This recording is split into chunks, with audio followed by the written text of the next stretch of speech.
学会保留，有时放手，有时我选择相信你美好不变的应许。我生命所有都交托在你的手里。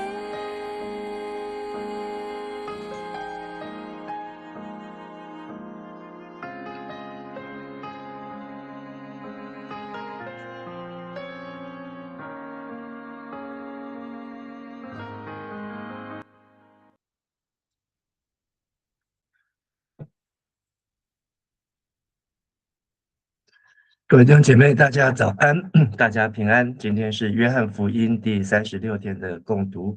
今天早上要请许书维执事来带领我们大家做开始的祷告。好的，大家早安，大好，家一起来祷告。亲爱的主耶稣，感谢你让我们在每个早晨能够把时间空出来，将你摆在第一位，与你灵修亲近。那天将会是如此的不同与得力。因此，当我们准备开始新的一天时，求你唤醒我们的身心灵，让我们与你相遇的同时，能够聆听你坚定、确信与智慧的话语，能够更深的渴慕。这样祷告都是奉主耶稣基督的名求，阿们。阿们，谢谢。我们从约翰福音14章应该说13章开始，一直到17章，是耶稣在阁楼上的讲道，也就是在逾越节的晚餐当中的教导。那13章，耶稣洗脚做榜样，要彼此相爱，而犹大也让魔鬼进入他的心。那14章，耶稣告诉门徒，就是道路、真理和生命，并且应许那圣灵保惠师真理的灵，要来教导帮助他们，要使他们能够到父的面前。那今天15章，耶稣以真葡萄树来比喻，要使门徒们如何多结果子。那这也是耶稣有7个我是：生命的粮，世上的光，羊的门，好牧人，复活，道路，真理和生命的最后一个。耶稣是真葡萄树。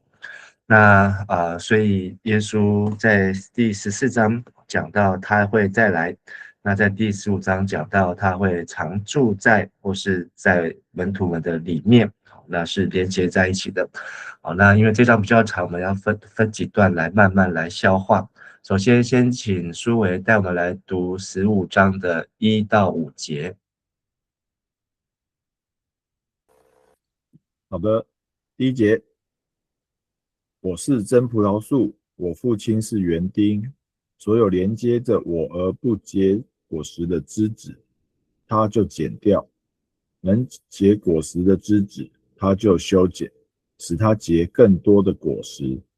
我对你们所讲的信息，已经使你们洁净了。你们要常跟我连结，我就常跟你们连结。要是不跟我连结，你们就不能结出果实。正像枝子不跟葡萄树连接，就不能结果实一样。我是葡萄树，你们是枝子。那常跟我连结，而我也常跟他连结的，必定结很多果实。因为没有我，你们什么也不能做。好，谢谢。那耶稣在这里讲到他是真葡萄树，葡萄树怎么会有真跟假呢？那这里强调的就是真正的葡萄树。那这也是耶稣第7次用我是，我是自有拥有 I am 来自称。那透过葡萄树让我们明白他是谁。那他是葡萄树，他的父亲天父是园丁，栽培的人也是指这个种葡萄的农夫。那在诗篇80篇，那以赛亚书第5章、耶利米第2章，都可以看到，在旧约当中，上帝会用葡萄园来形容他的子民，是不是一个真上等的葡萄，或是一个外邦的野葡萄。那通常呢，都会把这个新约的比喻当中，会把天父比喻是这个农场的主人，葡萄园的主人。那但是在约翰福音，耶稣这里说，他的父是栽种的人。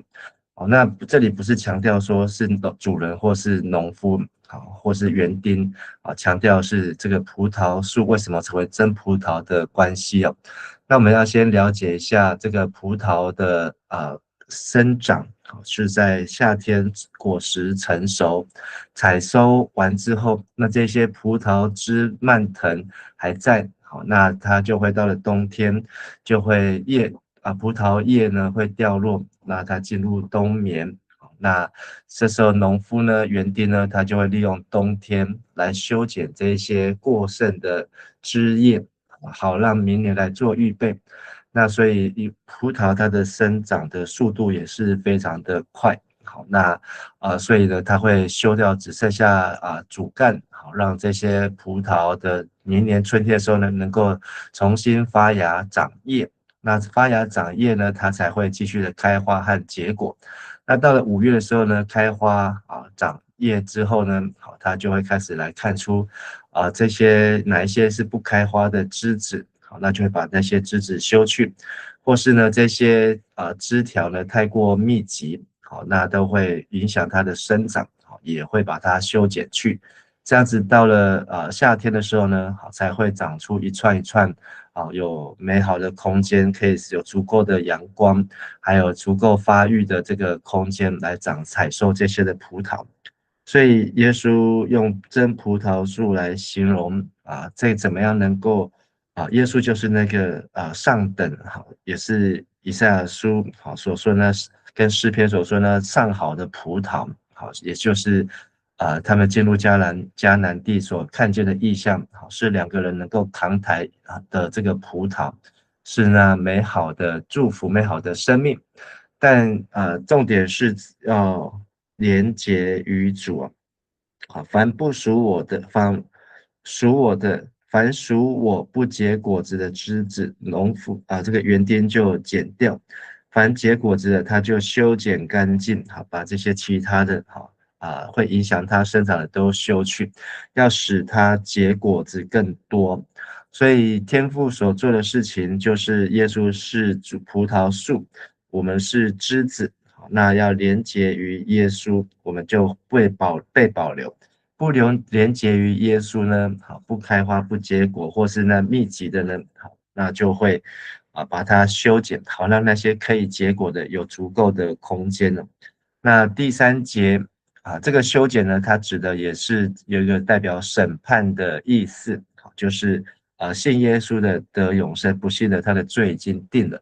那第3节讲到说，现在你们因我讲给你们的道已经洁净，所以为什么这些门徒呢，他们能够连结于耶稣，就是他们好像玛利亚选择那上好的福分，能够把耶稣所说的道听进去。那特别是约翰，他还在回头来写的这个约翰福音，把耶稣的字字句句呢，非常的详尽的都记载下来。那也是因为这样，他们被保留、被修剪干净。这个洁净的意思呢，就是它有一个空间，要预备来长果实。第4节，你们要藏在我里面，我也藏在你们里面。枝子若不藏在葡萄树上，自己就不能结果子。你们若不藏在我里面，也是这样。所以这是一个一定的事情。这个葡萄要长出一串一串的葡萄，一定要跟这个葡萄树的主干即便它蔓藤延的再长，伸的再远，但是它还是从主干所得到的这个营养分。所以没看到这些11个门徒，后来他们奉差遣去到外地，到犹太、撒玛利亚，甚至直到地极呢，那他们这个蔓藤可以延得非常的远，但是呢，就还是一直连结在这个耶稣的主干里面。那这个门徒们就是被修剪过能够结果的枝子，好，那也就代表耶稣他就是这个生命的源头和供应了。第5节，耶稣说：“我就是葡萄树。”好，那所以又再次强调，你们是枝子。所以耶稣跟这些所爱的门徒的关系，就是彼此连结的关系。藏在我里面的，我也藏在他里面，而这人就多结果子。因为离了我，你们就不能做什么。所以门徒们好，他们有了生命的定位，就是他们要连结于主。那么也可以看出来，好，那在这一段当中，好藏在耶稣里面。好，那现在中译本是用连结好来翻译。好，那么接着再请书维带我们来读第6节到第10节。好的，第6节，那不跟我连结的人要被扔掉，像枯干的枝子被扔掉，让人捡去投在火里焚烧。如果你们常跟我连结，而我的话也常存在你们里面，你们无论要什么求，我就会得着。我父亲将因你们结很多果实而得到荣耀，而你们也因此成为我的门徒。正如父亲爱我，我爱你们。你们要常生活在我的爱中。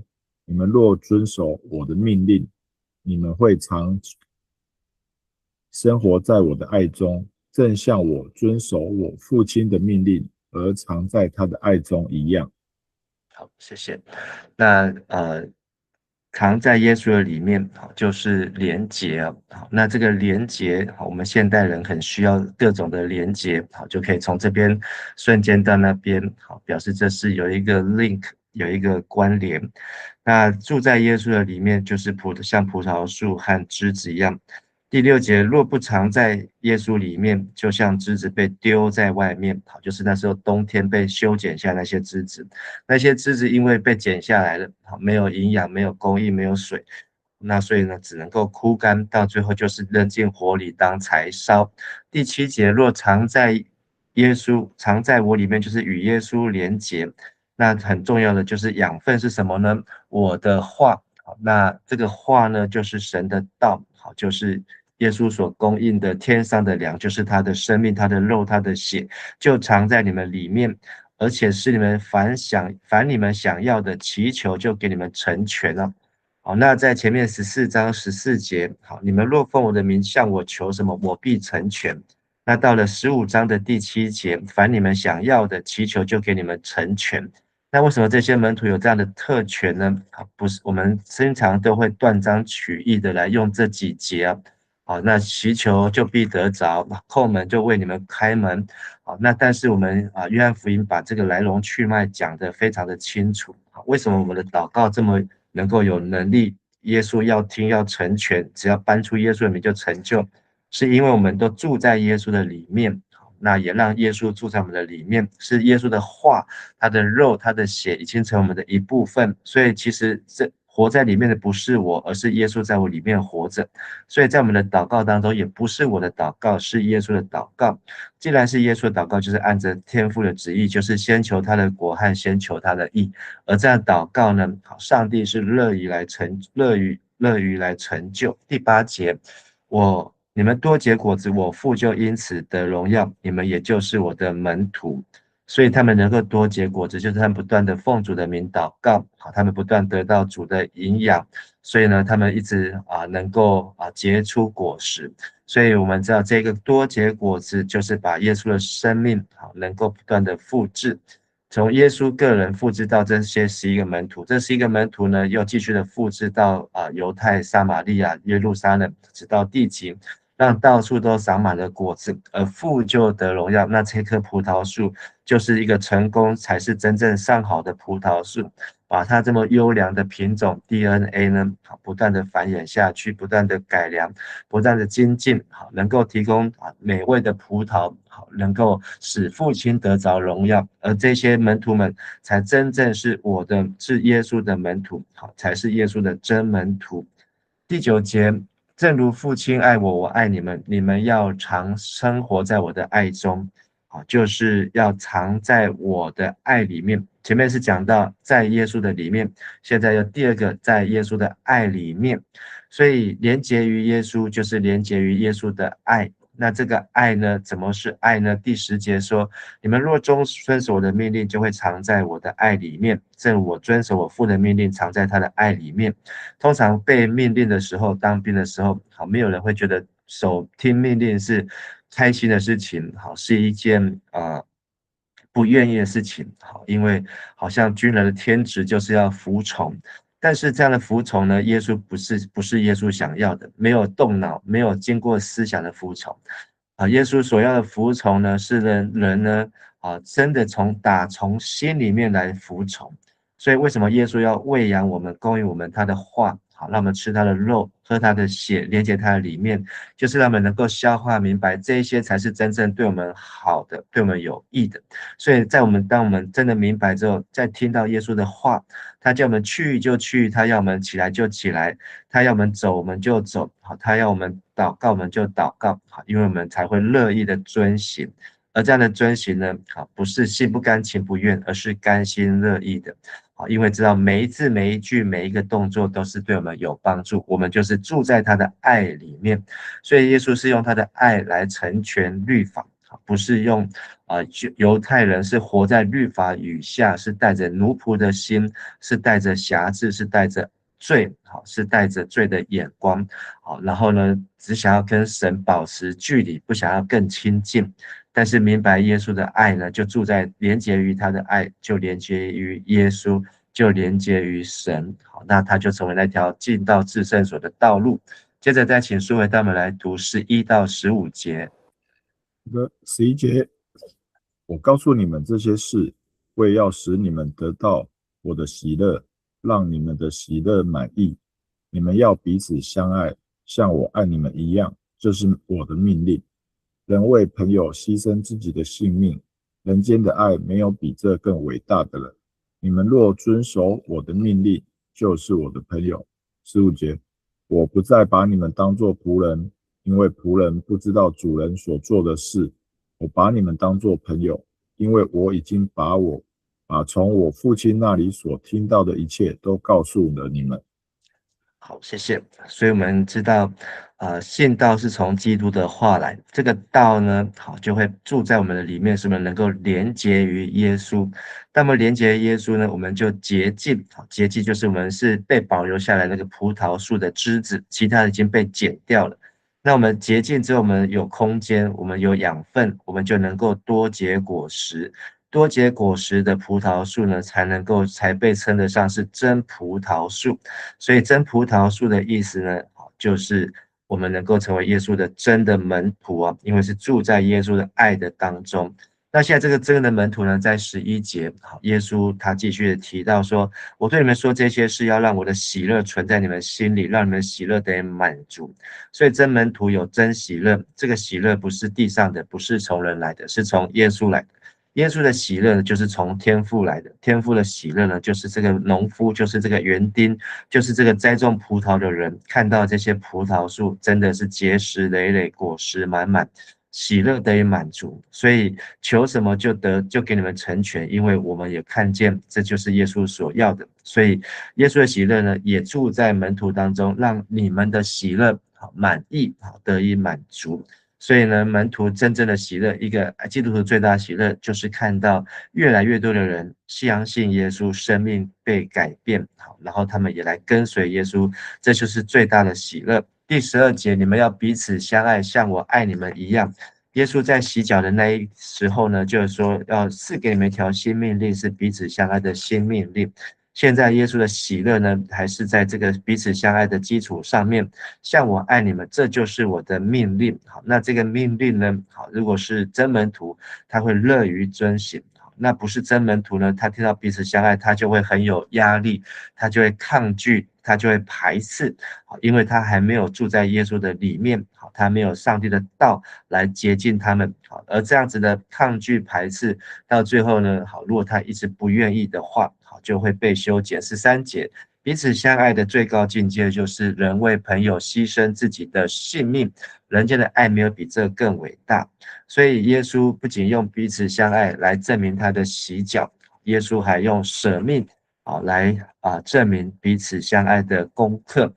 那这个舍命呢，不仅是耶稣，其实也是这些门徒最后他们所会求的，愿意把自己的命当作活祭献上，愿意呢放弃为了天国而失去自己的性命，就要得着生命了。但是要保守自己的生命，就要失去自己的生命。所以连接于耶稣，他就不害怕失去生命，因为即便失去了，这生命是永存的，在耶稣那里，而且将来要复活，要得着是永远的生命。14节，你们若遵守我的所命令的，就是我的朋友。所以耶稣就再进一步启示，现在到这里了，朋友就是不藏私，就是知己。那在他的原文的意思就是同伴。那前面也讲到说，我要去的地方你们不能去，我在哪里，服侍我的人也要在那里。那所以这个朋友呢，就是知道耶稣所要去的路，也知道耶稣在哪里。所以在15章，耶稣透过真葡萄树让我们知道，我们可以知道耶稣在哪里，因为他的话已经使我们洁净成圣，还有他的话呢，让我们住在他的爱当中，而他的爱使我们能够与门徒们彼此相爱，与弟兄姐妹彼此相爱，我们就是耶稣的朋友。朋友第15节，我以后不再称你们为仆人，因为仆人不知道主人所做的事，但我称你们为朋友，因为我从父所听见一切话都已经让你们知道。所以朋友就是没有秘密，上帝所说的这些耶稣的真门徒，耶稣的朋友们，他们都已经知道。所以我们要怎么样当耶稣的好朋友，就是我们要常读约翰福音。约翰福音就是耶稣的好朋友，他的门徒把耶稣所说的话清楚的写下来，而让我们在读约翰福音的时候，我们不知不觉就渐渐的和耶稣的关系越来越相近，后来相近到个程度，成为耶稣的朋友。但是也要知道，这样的朋友呢是多结果子的，这样的朋友呢是愿意像耶稣一样来为朋友来舍命的。好，再请数位带我们来读16和17这2节。好，16节，不是你们拣选了我，而是我拣选了你们，并且指派你们去结那长存的果实。你们奉我的名，无论向父亲求什么，他一定赐给你们。你们要彼此相爱，这就是我给你们的命令。谢谢。所以成为朋友，这朋友呢不是我们去交耶稣这个朋友。16节，不是你们拣选我，而是我拣选你们了。所以是耶稣来跟我们交朋友。所以当我们跟主耶稣的连结住藏在他的里面到一个程度的时候呢，我们会猛然发现，不是我们来找耶稣，而是耶稣来找我们，他拣选我们，他教我们这样的朋友。而且我们这朋友可能是眼瞎的，是瘸腿的，是生来就看不见的，可能是外邦人，或是污秽的，但是耶稣还是愿意来教我们这样的朋友，使我们能够洁净。洁净呢，他就把我们派出去。这个指派，或是设立，或是任命。那也就是说，他留下我们这一根枝子。那罗马书也形容这个野橄榄树有这个野橄榄的枝子，接上去之后呢，这个野橄榄的枝子也能够结出橄榄。而这个葡萄树，我们是枝子，连结于耶稣，我们就能够延伸出去外面结果实，并且让你们的果子得以长存。好，那这个果子长存呢，就是能够继续有这样的 DNA 好，能够一代一代的繁衍。好，即便我们这个生长季过了，明年的春天会继续的开花，5月会结果，7月这些葡萄就会收成了。好使你们，16节后面，好使你们奉我的名，无论向父求什么，他会赐给你们。好，所以从14章14节、15章7节到现在15章16节，我们看见祷告的秘诀就是我们都羡慕那个后面，哇，求就得着，叩门为你们开门，无论向父求什么，他都赐给你们。这是我们用罪人的期待，但是耶稣的朋友的祷告呢？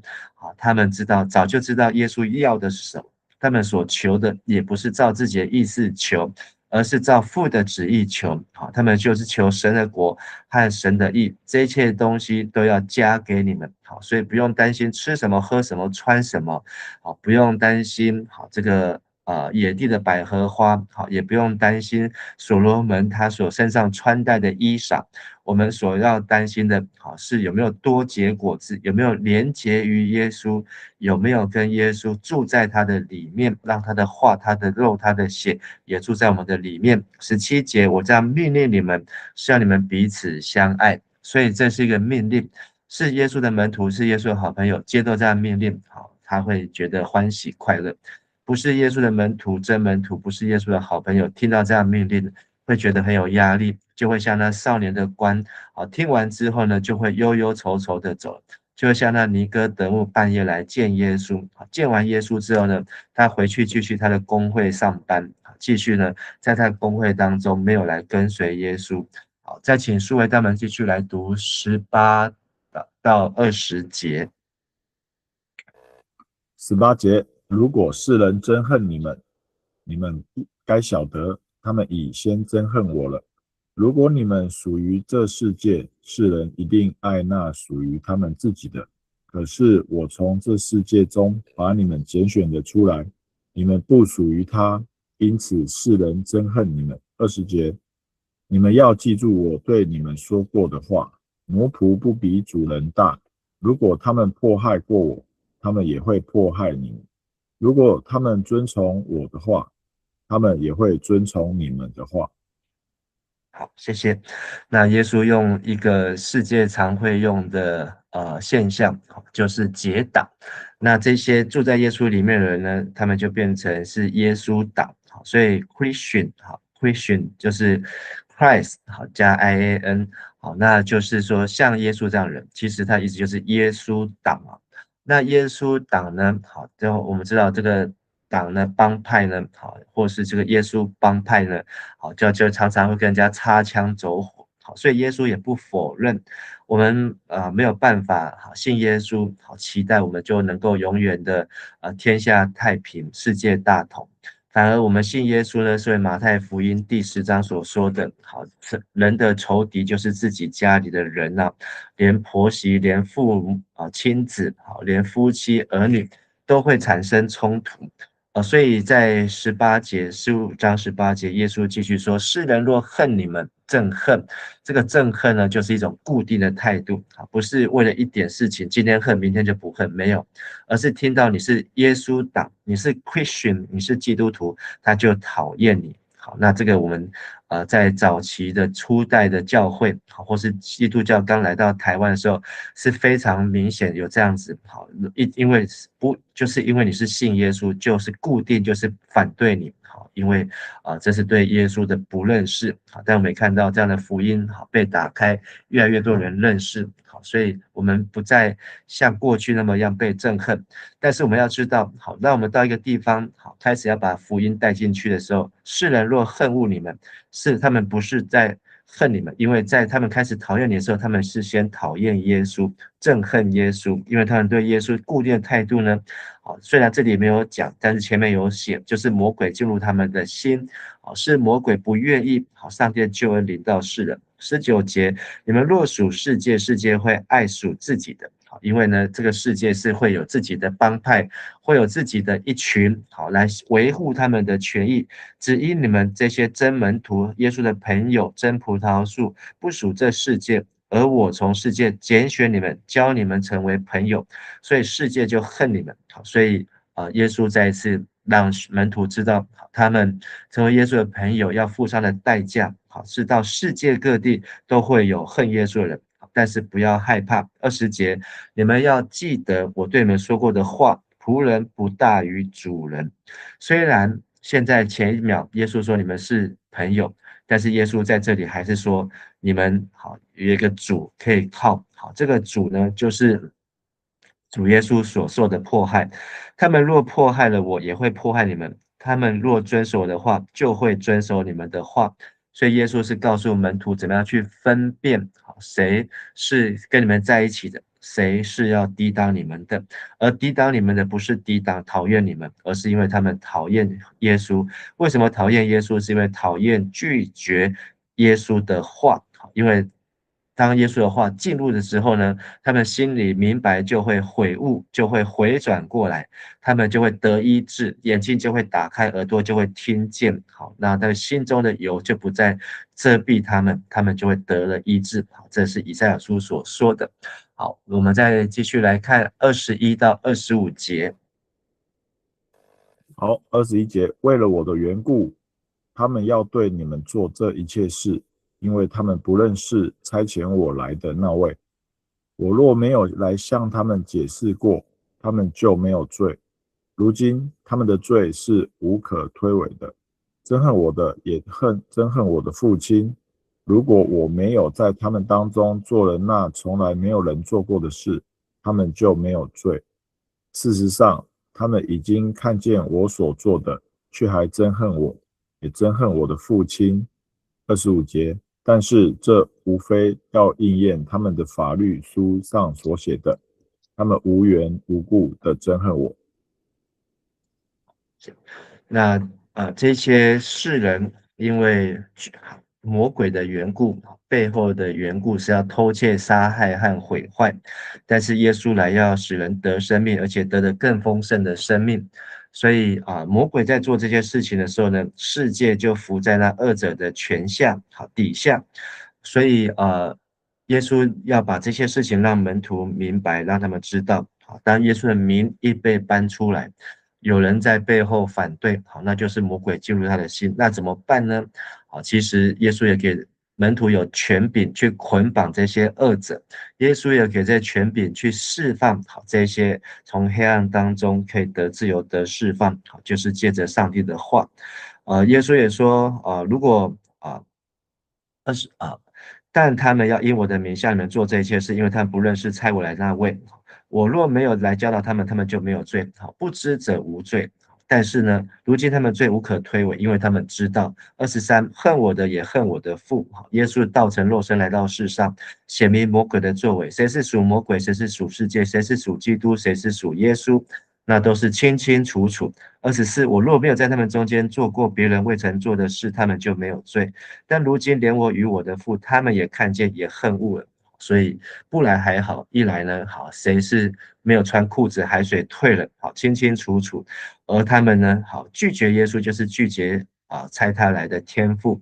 他们读再多的圣经，成为法利赛人，成为经学文士，也没有办法救他们的灵魂和生命。25节，这是要应验他们律法上所写的，他们无故的恨我。所以耶稣还没有做任何的事，还没有开口做任何教导，他们就恨他。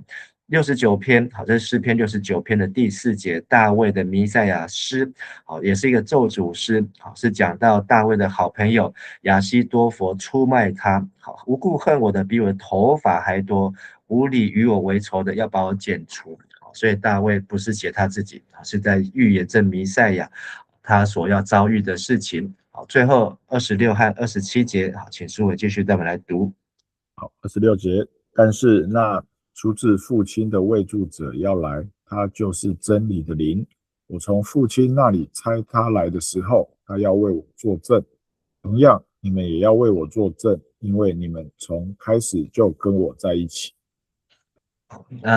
耶稣告诉门徒不要怕，他能够胜过这世界。那他也赐下圣灵保惠师，明天在16章会继续来讲得更清楚、更明白。但我要从父那里差保惠师来，就是从父出来那真理的灵。这是在第14章的16节、17节已经提到，圣灵来的时候要为我做见证。27节你们也要做见证。所以谁属世界属魔鬼，谁属耶稣属基督，就是看他有没有为耶稣来做见证。为什么他们能够为耶稣做见证？因为你们从起初就是一开始就是耶稣开始传道的时候就与我同在所以耶稣挑选了这12个门徒，那有11个到现在还跟随耶稣。其实到基教以前连一个都不剩，但是耶稣复活之后，一个一个又回来，除了那个回不来的犹大之外，其他的都回来，因为他们住在耶稣的里面。今天的金句是26节，但是那出自父亲的慰助者要来，他就是真理的灵。我从父亲那里差他来的时候，他要为我做见证。真葡萄树会结出真的葡萄，真的门徒会活出耶稣真实的生命，这就是圣灵因信称义得荣得胜得胜的工作，成圣的工作。所以称义成圣，最后能够使父得荣耀的3阶段的第2阶段，圣灵使人成圣。今天我们用什么样的方式让耶稣得到喜乐呢？我们和教会的肢体的关系能够表现出或是满足耶稣的喜乐吗？而最后在彼此相爱的教会当中，感谢主，我们有这样的环境，因为耶稣都是我们的最好的朋友。即便世人恨恶真理，但是圣灵保惠师来会为帮助我们做见证，使我们能够信称义，因信称义，还能够因信成圣，能够选择彼此相爱，而不是彼此憎恨。我们一起来祷告。亲爱的父神，我们感谢你，你的话再次洁净我们，让我们能够继续连结于你。求你也修剪我们心中的罪、心中的骄傲、心中的自私和贪婪，不让这些的罪沾染，而使我们与主远离。也求你再一次借着圣灵保惠师来帮助我们、差遣我们，不论我们到哪里去，我们都要连结于你，我们能够多结果子，我们也要能够使父得荣耀，让主耶稣的喜乐能够得到最大的满足。也求主与我们同在，我们这样子祷告祈求，感谢，奉靠主耶稣基督的名求，阿们。好，谢谢苏维，谢谢大家，大家平安。谢谢牧师，谢谢牧师，牧师，谢谢苏维，谢谢牧师，感谢平安。